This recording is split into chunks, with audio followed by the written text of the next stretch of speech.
Ladies and gentlemen, happy opening day of Sixers basketball to all who celebrate as Joel Embiid is set to make his return to the floor and kick out his debut for this Sixers team. In poetic fashion, he will be facing the team that sent him packing last offseason against the New York Knicks in an NBA Cup game, and we will finally get a look at what Paul George and Joel Embiid look like on the floor together. We are through the ramp-up period here at Sixers Digest and ready to kick things into full gear, and I do think these Sixers are on the exact same page there. I know it has been dark. The start to the season has not been great for this Sixers team, but I'm asking everyone to wipe the slates clean and begin identifying this team now. Joel Embiid makes a night and day difference on this team. We know who he is as a player, and to take a look at what he is capable of, I mean, the highlights speak for themselves. This is a guy who is a top 5 talent in the league, who gives this Sixers team a chance to win on an every night basis, and I expect that to pick up right where he left off tonight. Now, I'm not going to be over the top and expect an MVP-like performance in night one. I'm sure there will be a stretch where he's working himself back into form. We know throughout his career that Joel traditionally has not been a guy that picks up exactly where he leaves off and capable of being that MVP on night one. But what I do know is he changes everything for this Sixers team and allows everyone to fall back into the roles that they were brought into this team to play. That when you look at the early part of the season, so many guys are playing so far out of their lane for what is expected in basketball. Guys like Guerschon Yabusele being expected to take 11 three-pointers in a game. Guys like Jared McCain stepping up and delivering, scoring 27 points.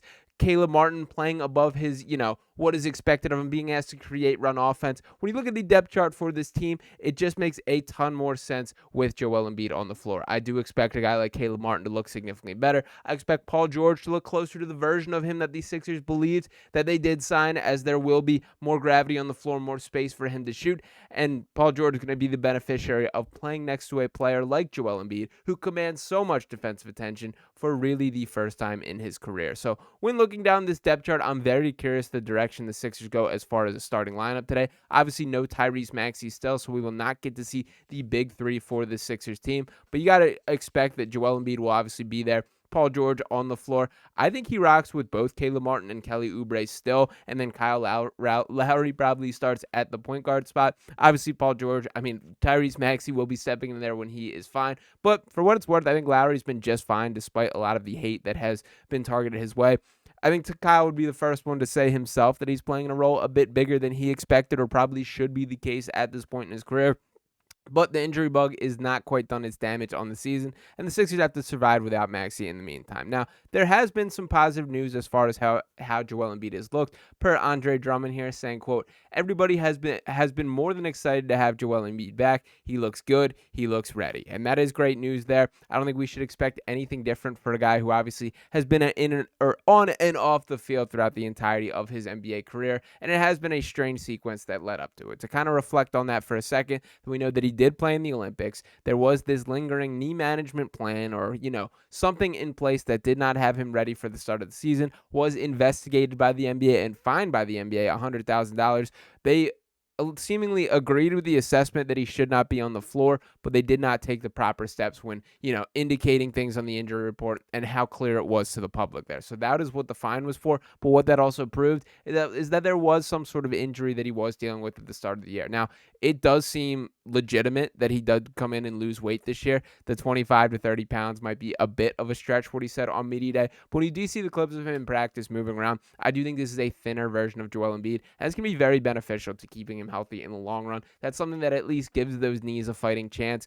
You're never, when you are 300 pounds, 7'2", and just move the way that Joel Embiid does, it's not the best thing for your body, or not something that is made for the longest sustained success, and obviously he's battling that in the forefront here. Now, to talk a little bit about where these Sixers are at, it obviously has not been great to start the year. They are 2-7 in terms of the record, and to take a peek at the standings here, sitting at 12th place in the Eastern Conference, which frankly is better than it was yesterday, and I think better than most of us would expect based on how they played in the 2-7 record there. And the only thing that I want to point out here is take a look at the top of the standings. Yes, the Cavaliers are 12-0, and the Sixers will be facing them tomorrow after they play the Knicks, likely without Joel Embiid in that one.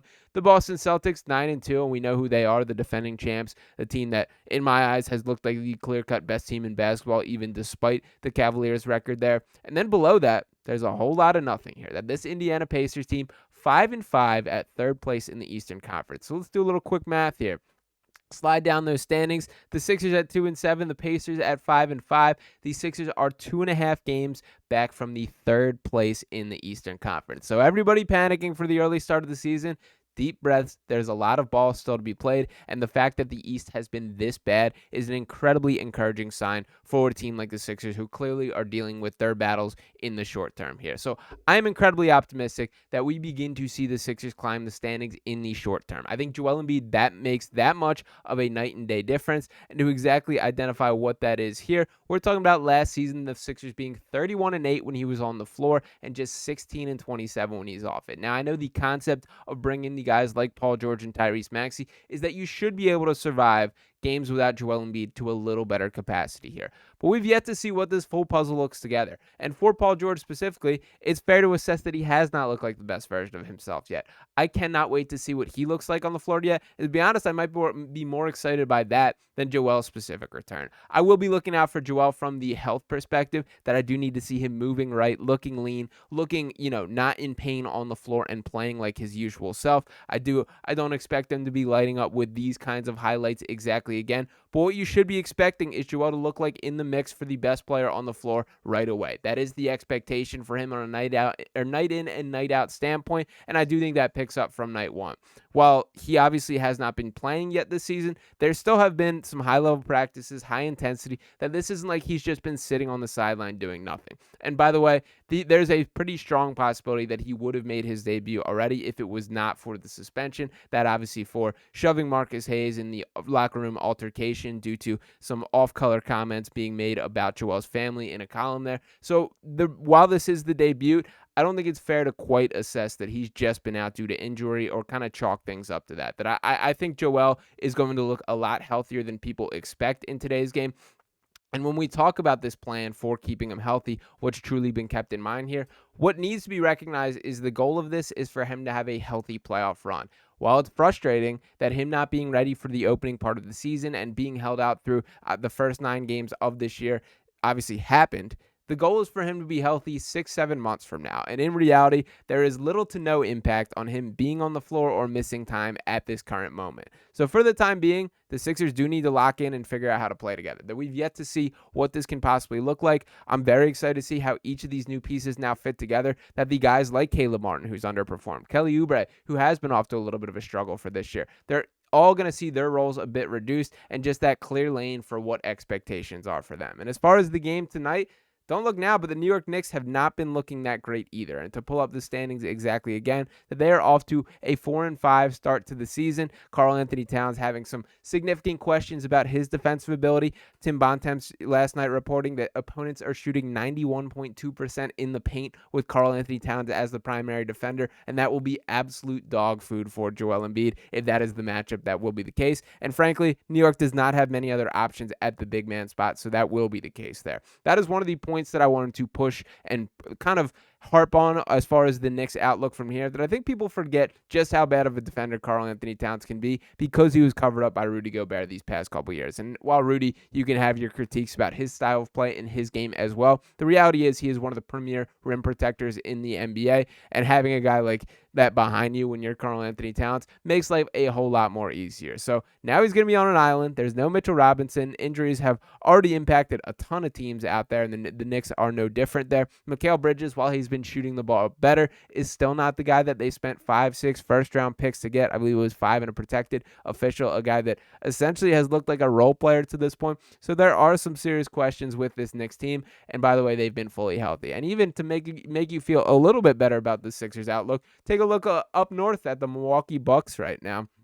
That our guy, Doc Rivers, has that team in full-out disaster mode. They've lost a ton of really bad games while being fully healthy, having your 2 stars, and Damian Lillard did sustain a concussion last night, so things aren't looking any better. They're already working the trade lines, making calls, and that can't feel great less than 10 games into the season for a team that was expected to have championship aspirations. So for this Sixers team, while it has not been pretty yet, the excuses and reasons why are clear, and we should now begin identifying this team for what it can be moving forward. Joel Embiid changes that much from a perspective on a night in and night out standpoint, and we're going to begin to see what he looks like with these new pieces right now. So with with the NBA Cup set to tip off, I cannot wait to see what Joel can bring out of his new teammates if this team assembled is what we expect it to be. And we're going to get that first look at it tonight. So for you guys, I appreciate you tuning into this video here. I want to hear your thoughts in the comments. Give me your score prediction for the Knicks and Sixers tonight. I think they make a statement win. I think they get the job done. And I think the vibes are going to be significantly higher from here on out. So